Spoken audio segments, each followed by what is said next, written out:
Jangan lupa subscribe, like, and share.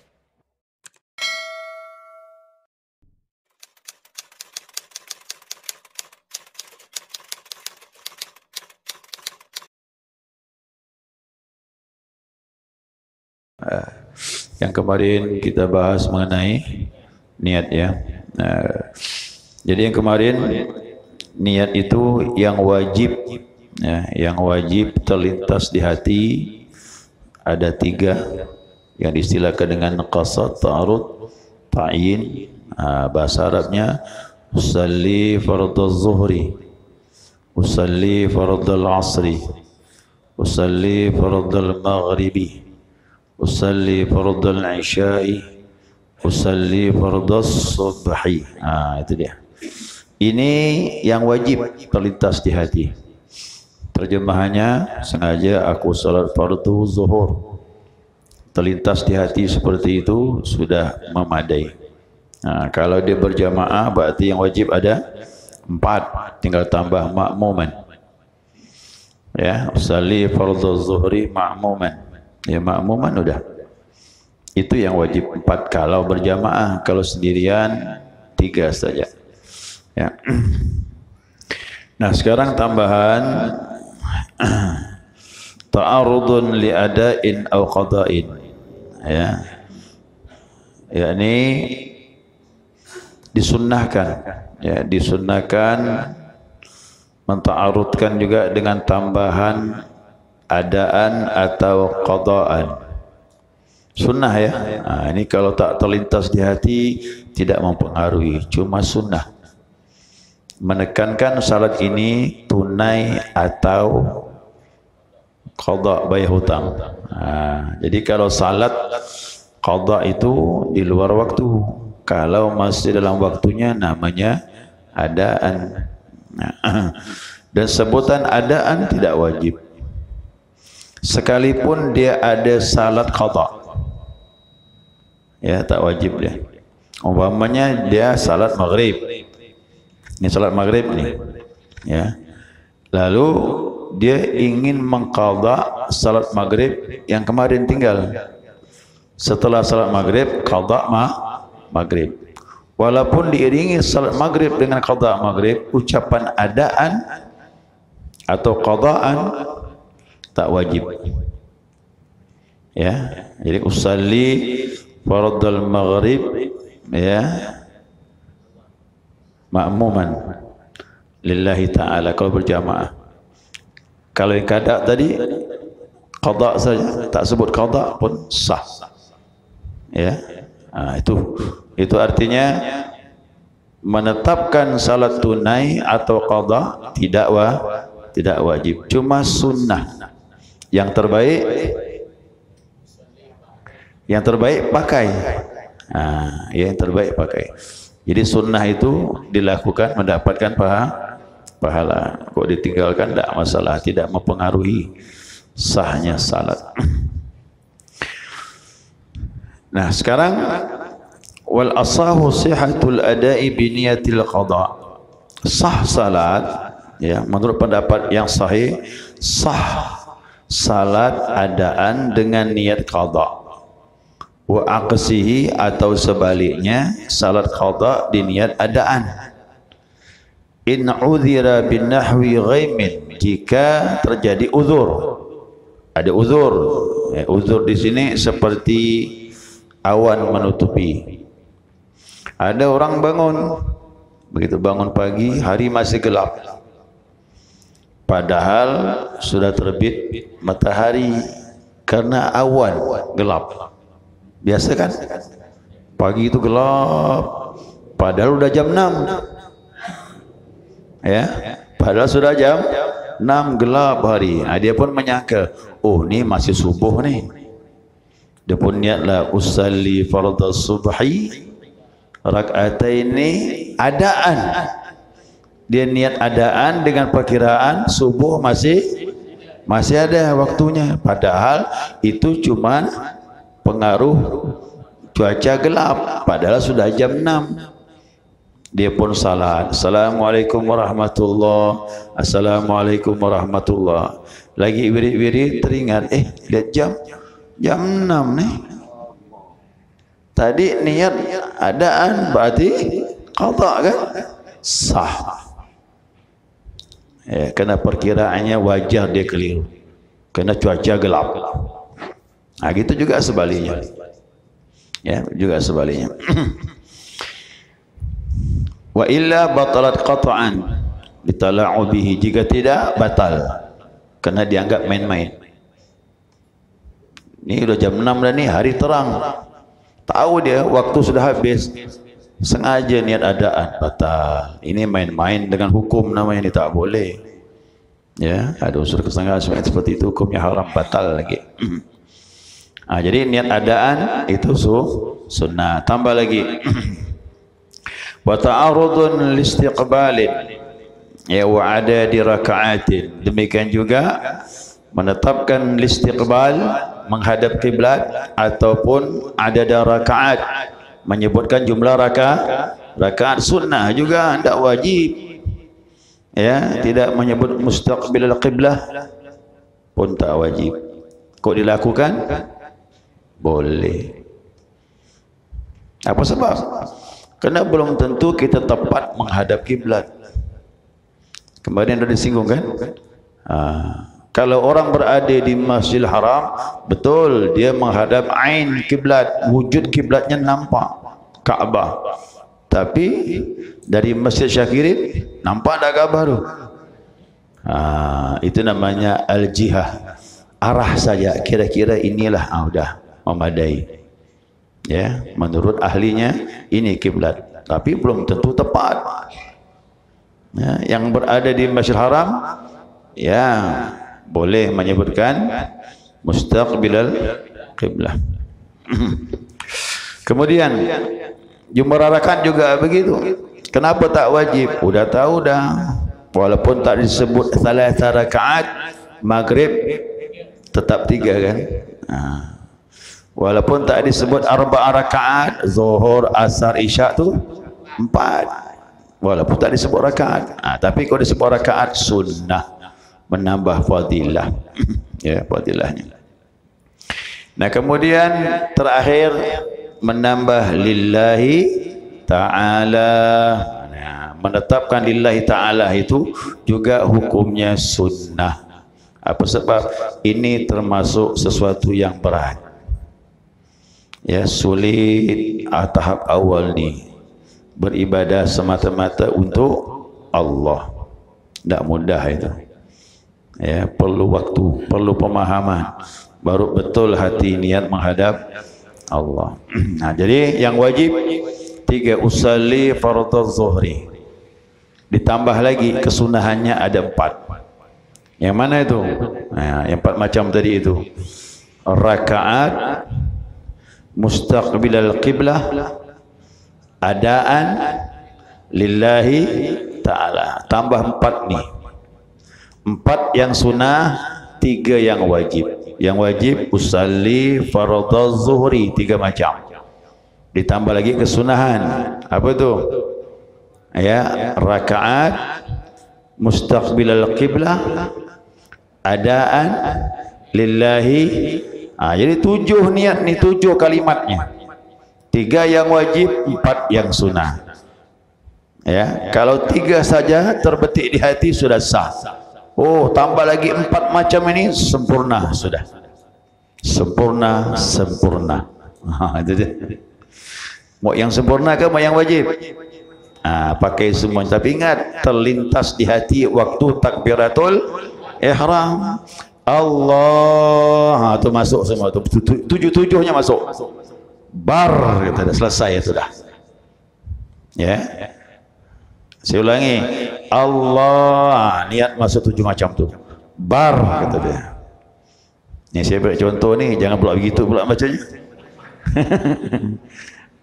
Artinya saya takbir ni. Allahu Akbar, dah masuk semua 7-7-nya dari A sampai Bar. Faham ni? Ingat dia, jangan salah. Jadi niat bukan di mulut, niatnya di dalam hati bersamaan dengan takbiratul ihram. Ya. Nah, sedikit saya menyampaikan tentang lillahi ta'ala. Ya, lillahi ta'ala. Kenapa penambahan lillahi ta'ala ini tidak wajib? Nah, karena berat. Orang beribadah semata-mata untuk Allah itu perlu pemahaman. Ya, perlu pemahaman. Nah, maka di sini supaya mencapai derajat ikhlas lillahi ta'ala itu, ya, walitahaqqaqu ma'nal ikhlas, biar nampak makna ikhlas. Mudah-mudahan ibadah yang kau lakukan tu bisa mencapai ikhlas, insya-Allah. Jika Allah berkehendak mudah saja. Tapi ingat, kalau Allah berkehendak. Tapi kalau menurut kita ni susah juga. Nah, maka butuh pertolongan Allah dan butuh pemahaman. Ya. Nah, apa itu ikhlas? Ya, ini agak susah sikit ni. Ya. Berdasarkan dari hadis Nabi sallallahu alaihi wasallam. Nah, ini ikhlas itu apa? Nabi bersabda ni, al-amalu lillahi wahdah. Nah, beramal semata-mata untuk Allah. Hanya untuk Allah yang esa saja. Tak ada unsur-unsur yang lain masuk. Inilah ikhlas. Dan ini termasuk yang sempurna. Mengkhususkan ibadah yang benar, ketaatan dengan qasad hanya kepada Allah Subhanahu wa taala. Ayo, siapa beribadah hanya untuk Allah saja di hati je, bukan di mulut. Nanti ngomong sama orang, ikhlaslah ibadah tu. Ikhlaslah lillahi ta'ala lah. Mulut, hati belum tentu. Ya, mulut, hati belum tentu. Itu mulut gampang ngomong. Ya, maka ulama memberikan martabat. Ya, ada martabat yang terbaik ikhlas itu. Apa tu? Ayya'mala lillahi wahdah, beramal semata-mata untuk Allah, imtithalan li amrihi, melaksanakan perintahnya, wa qiyaman bihaqqi ubudiyah, menegakkan hak menyembah kepada Allah. Ayo, saya ulangi lagi ya. Ini biar paham ni.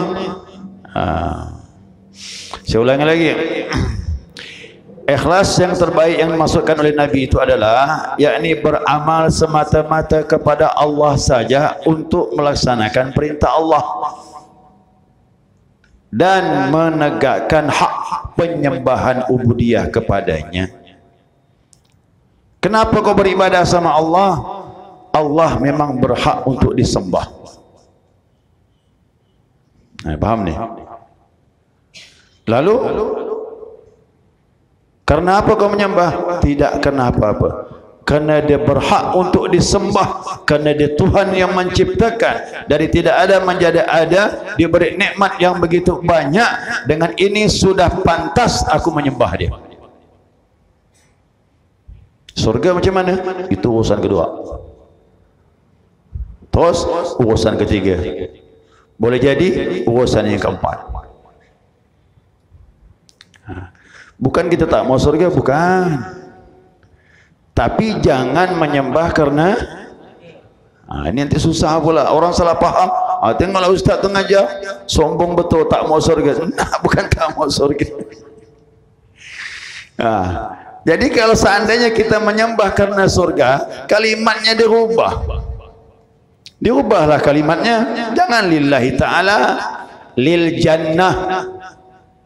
Ubahlah, udah. Ubah langsung. Ya.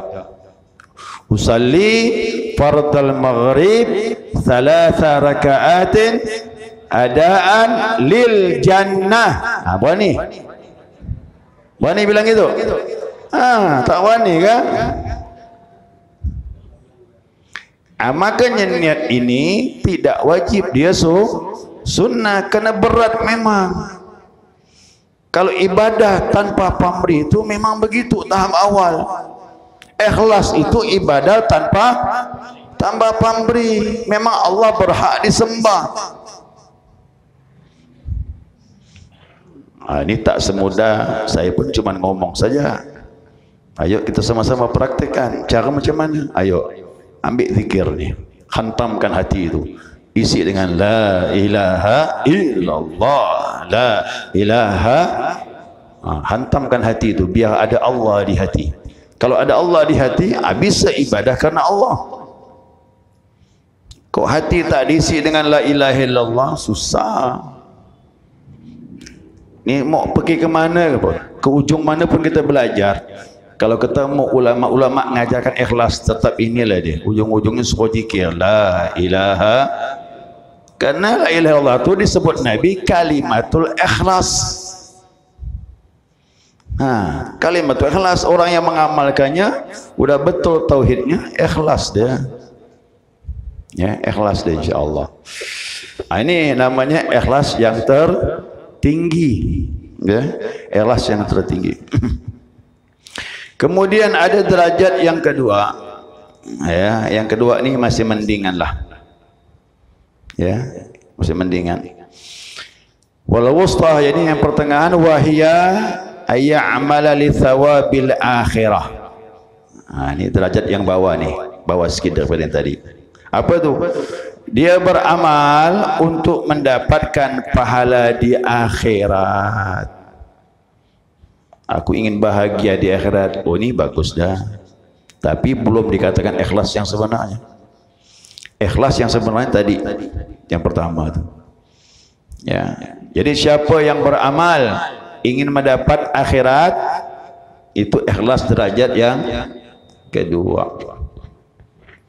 Saya bersedekah, kasih fakir miskin. Orang lain tak tahu. Ya Allah, aku tak mengharapkan apa-apa kecuali tabungan di akhirat. Gitu dia. Golongan yang kedua ni. Dia salat, Allahu Akbar. Aku tak mau apa-apa ya Allah. Aku kepengen ini semuanya kau balas nanti di akhirat. Aku pergi haji, aku tak mau apa-apa ya Allah. Tak mau dihormat orang pulang haji, tak mengharapkan dipanggil Pak Haji. Semata-mata ini aku lakukan ya Allah, tabungan di akhirat. Jangan pula tersinggung pula, udah pergi haji 3 kali, beri undangan tak ada hajinya. Tak ada haji ni, lupa ke apa? Lupa pula. Nanti lebih tinggi dari Haji Muhyiddin. Yalah. Jadi mau betul-betul ni, ini derajat yang kedua. Kadang pun tak dapat gitu tuh. Ya, derajat yang kedua kadang tak dapat. Mau betul kan betul-betul niat tuh. Jadi apa semua dilakukan ingin balasan akhirat saja, dunia tak minta dia. Mau Allah beri berkah, terserah Allah. Mau dipanjangkan umur, terserah Allah. Diberkahi anak-anaknya, terserah Allah. Yang penting aku ibadah untuk akhirat. Mayan bagus nih. Ya udah bagus, dalam syariat udah bagus benar nih. Ya. Tapi dalam ilmu hakikat belum. Hakikat yang tadi. Ya. Nah, ada yang terakhir dia bilang. Apa tu? Wadaniyan, yang paling rendah sekali. Yang paling rendah sekali ni ayya'mala lil ikrami fid dunya. Dia ingin mendapatkan kemuliaan di dunia saja. Itu tadi, kehormatan semakin bertambah, orang semakin menghargai, rezeki berkah, anak diberkahi. Begitu dia. Yang penting dapat urusan dunia. Ini bawah benar dia dah. Ya, selamat daripada kerusakan-kerusakan dunia. Mudah-mudahan terjauh dari bala, tak mau musibah. Kan ada begitu. Orang hakikat musibah datang disambutnya. Itu tanda jadi hamba tu siap dengan apa yang datang. Tapi kadang orang tingkat ketiga ini tak mau musibah, ingin selamat, ingin diberkahi, dihargai orang. Itu urusan dunia dia mau tu. Ya, ini bawa benar dah ni. Dapat gambaran ya? Jadi kita berusaha minimal tadi yang kedua itu dah bagus. Ya, udah bagus yang kedua tu. Artinya kita kepingin tabungannya di akhirat. Kan akhirat nantilah kita menuai laba. Kata Nabi, ad-dunya mazra'atul akhirat. Dunia tu ladang untuk menggapai negeri akhirat. Apa yang kita kerjakan di dunia ni, kita minta balasan di akhirat. Itu dah bagus dah. Sesuai dengan hadis Nabi SAW. Nah, mana dasarnya ni? Ya. Sungguh telah riwayat tentang ikhlas ni, ayat banyak, kata dia bilang. Hadis-hadis pun juga begitu. Ya. Jadi ada ayatnya, ada hadisnya. Jadi tak bisa memungkiri, tak bisa lari dari keinginan Allah. Allah minta kita ibadah yang bersih semata-mata untuk Dia saja. Apa kata Allah surah Al-Bayyinah? Ini sering kita baca ini. Wa ma umiru illa liya'budullaha mukhlishina lahuddin. Tidaklah mereka diperintahkan ya kecuali untuk beribadah kepada Allah mukhlishina lahuddin. Mukhlis tu bersih, tak ada campur apa pun. Ibaratkan air putih itu bersih betul dia. Tidak ada campur gula, tak campur teh, tak campur macam-macam. Dia murni dia. Itu dikatakan mukhlishina lahuddin. Kemudian dalam hadis Imam Daruqutni, Nabi SAW bersabda, kata Nabi, akhlisu a'malakum lillah. Ikhlaskan amal kalian lillah, semata-mata untuk Allah. Fa innallaha, sesungguhnya Allah, kata Nabi, la yaqbalu illa ma khulisa lahu, tidak akan menerima Allah kecuali yang bersih semata-mata untuk diri dia. Kalau merenung begini Pak, aduh, kita mikir pulang ke rumah, terima ke tidak ibadah aku ni? Karena Allah bilang Dia akan menerima kalau ikhlas. Ikhlas itu salah satu sebab diterima. Untuk derajat ini saja kita pulang berfikir habis ibadah. Ayo kita sama-sama, jangan puas dengan syariat saja. Ayo kita berjalan zikir dengan tariqah, mudah-mudahan mendapatkan haqiqah. Itu dia. Ini hidup sekali sayang, nanti kita kembali kepada Allah nyesal. Ngasih Allah pas-pasan, banyak cacat lagi. Kita mau kasih Allah yang terbaik. Ya Allah, jangan kau matikan aku ya Allah, kecuali aku persembahkan ibadah kepada Engkau, ibadah yang terbaik yang Kau akui ya Allah. Untuk Allah mengakui itu mahal. Ya, kalau Allah mengakui mahal ibadah kita. Ya, begitu juga kita selaku umat Nabi Muhammad. Kalau sudah Nabi mengakui mahal. Ya, kalau Nabi mengakui mahal. Jadi pengakuan Allah, pengakuan Nabi itu nilainya tinggi. Ya, nilainya tinggi. Ya. Sekira cukup nih ya. Masih ada waktu ya? 5 menit lagi. 6. Ya, 6 menit ada waktu masih. Boleh. Jadi selesai nih ya masalah niat. Nah, jadi yang 4 tadi sunnah. Ya, mengenai apa tadi? Nyebut adaan, kemudian lagi menghadap kiblat, rakaat lillahi ta'ala sunnah. Ya, disebutkan bagus, sempurnalah niat kita. Jadi 7-7-nya masuk. Allah usalli fardal maghrib 3 rakaat adaan ma'muman lillahi ta'ala bar. Dari A sampai bar situlah niat. Niat dalam hati tak perlu membaca seperti mulut, tapi terlintas saja sudah cukup. Saya takbir ni pendek ya, tapi dah masuk semua. Allahu Akbar, masuk dah. Jadi lisan hati lebih cepat. Terlintas kata Imam Ghazali, sudah memadai. Siapa tak terlintas di hati, belum dikatakan niat. Mulut dia, usalli fardal maghrib 3 rakaatin adaan ma'muman lillahi ta'ala. Mulut lantang, takbir kosong. Allahu Akbar, dalam takbir tak ada niat, batal. Justru yang kita baca itu masuk waktu takbiratul ihram. Itu maksudnya. Maka dikatakan mengucapkan sunnah dalam mazhab Imam Syafi'i.